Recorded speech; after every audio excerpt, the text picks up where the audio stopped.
Pondscapes, and today is another Tech Tip Tuesday. What we're going to be talking about today is the differences between a skimmer and a skim cove. So come and check this out. Alright, so now I'm sitting at the entrance to our skim cove. Now the skim cove we usually try to put on our recreation ponds or our much larger ponds. We do this because there's so much water in motion that it needs more filtration. So we have a skim cove over here with aqua blocks down underneath, so that way the water gets dragged and pulled towards the skim cove, and then it gets pumped out back up to the top of the waterfall. Now we're going to show you how to clean out this skim cove at this time of year. It tends to get pretty messy with leaves, and you want to make sure that you get all this debris out of your skim cove, otherwise you're going to end up starving your pond.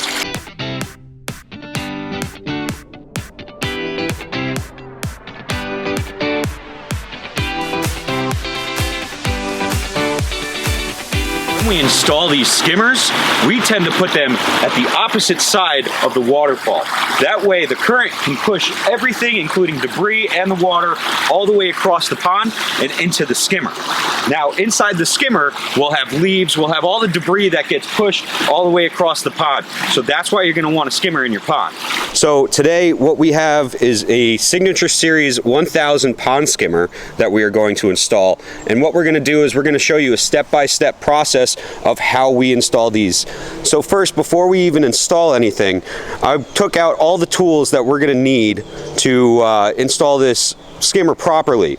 So let's just go over a few of the tools so that way you guys can see. So first, we have a silicone caulk gun with some silicone that we're going to need. You'll see when we fit our bulk fittings in that we're going to need that to make everything nice and snug. Next, we have our laser and our receiver over here, so that way we know our grade level, and that way we know how deep we need to set this skimmer. So the next tool we have here is the channel locks, and what these are used for is to tighten the bulk fittings. We're also going to need a Phillips head screwdriver, an awl, a knife, and a 2-foot level to make sure that this pond skimmer is level all the way around. So here we have our skimmer pad, our bulk fittings, our overflow, and our male adapters to attach it. We've got our skimmer basket, our skimmer rack, our skimmer lid, and our skimmer faceplate. So we're getting our bulk fittings out. I'm going to install them. The only tool you'll need for these will be a big set of channel locks. So these bulk fittings are reverse thread. They come with a nut and 2 washers on them. There's a rubber washer and a plastic washer. The rubber washer will be on the inside. The plastic will be on the outside. So rubber on the inside, plastic on the outside. This is reverse threads. So we'll tighten it as tight as we can, hand tight. Then we'll go a half a turn with the channel locks. And we're doing the same thing on the other side. Next we're going to install our overflow elbow. So we'll put a little silicone on the threads so no water will leak out. We're going to thread it into, on this particular application, it's going to be the right side.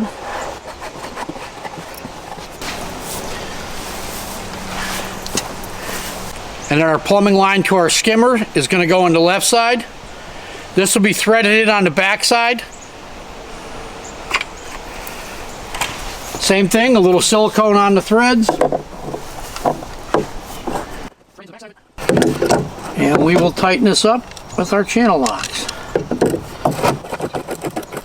So right now Jason is checking the height of the skimmer with the laser. He wants to make sure that that overflow is at the right height so it's not draining the pond out. So Jason, how do you know what height to put your skimmer at? Alright, so what you'll do is you'll find the grade of your pond, what you'll want to know what the grade is. And from that grade, we like to keep water level 3 inches down from the grade. So this way, you know, you're not going to have any leaks around the outside of the liner. So after I've got that water level, what I like to do is keep that water level about 1 inch below the skimmer plate opening. And this way it gives it the same level as your overflow. They're exactly the same height. And then I'll go through, get the ground dug to that height, check it in the front of the skimmer opening here, like an inch down, and then I'll go ahead and level up the whole skimmer. So once I got the skimmer level, I actually get inside of it.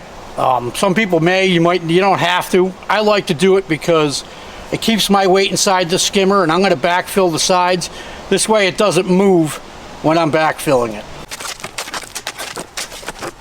All right, so what we did was backfilled around most of the skimmer. I left this open here. That's where our plumbing is going to come in. I want to have access to that. As soon as we start burying the line, we'll be able to glue it in, and I can finish backfilling it. Next thing we're going to do is install our skimmer faceplate. First thing you'll want is the skimmer faceplate that goes on the inside. In the bag of screws, there's like 2 guide screws that you'll want to unscrew in the top of this. And how you'll know what the top is on the bottom there's 2 screw holes, and on the top there's only 1. So we'll install these in the corner. Just kind of holds this in place. So when you're screwing the faceplate on, it's not moving around on you.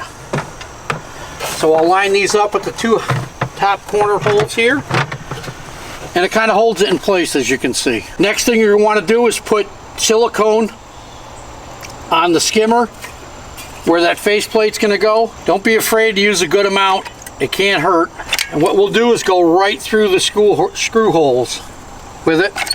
Make sure you got plenty on there so it seals it well. So the next step's going to be attaching the liner to the skimmer.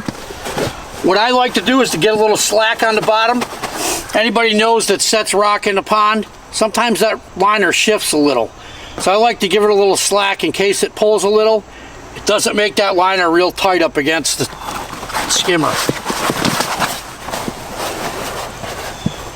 So I will line this up.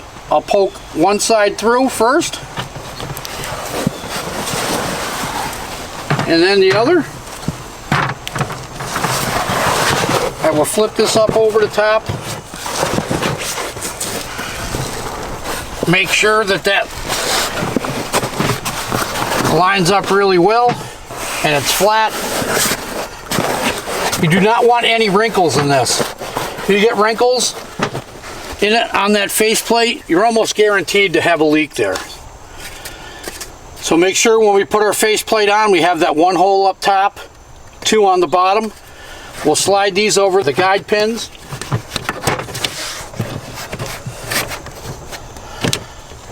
And next, we're going to start 1 screw at a time. You'll poke the awl through the hole.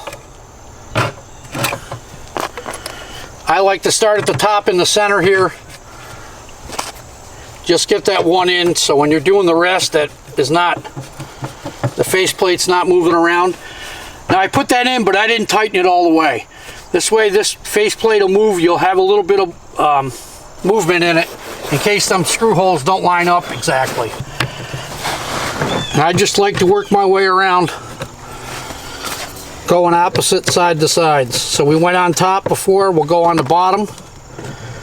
Next with these 2. And just like the top, we're not tightening them as we go, we're just getting them a little snug.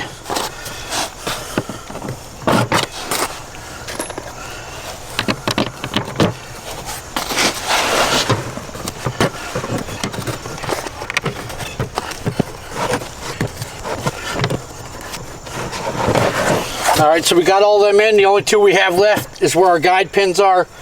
We'll take them guide pins out and put screws where they were. Alright, so they're all in. Now I'm going to go through and tighten them. Just like I put the screws in, we're going to go opposite. So if we start at the top, we'll move to the bottom, go from the right, go to the left.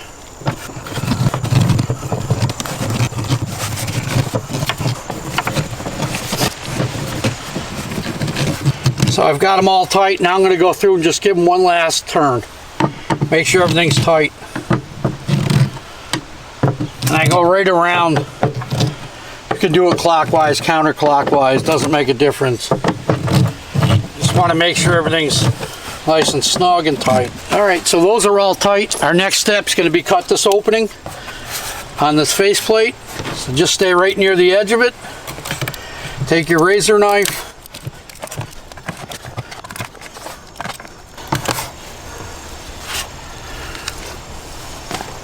Once that's out, the only thing left to do is to cut the liner along the top.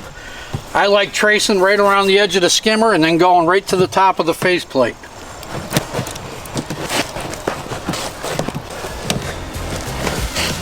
And that's how you install your Aquascape 1000 skimmer.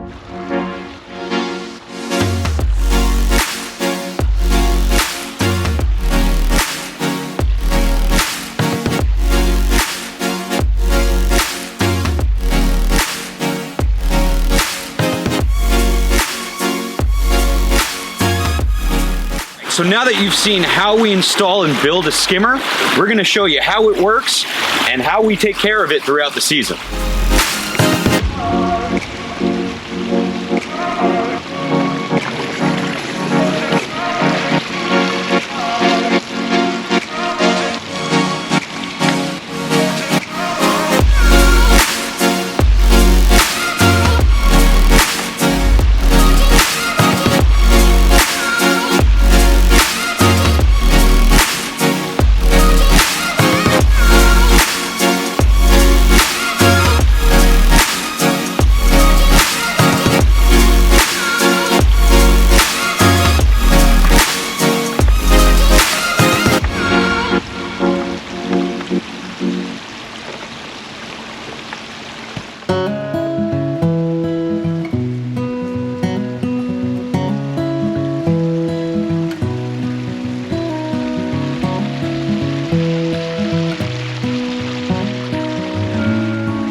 We got our jump rock in and we got it cantilevered over there, so it's just going to crest over the other rocks. So if you wanted to jump in from that point, you got a clear span.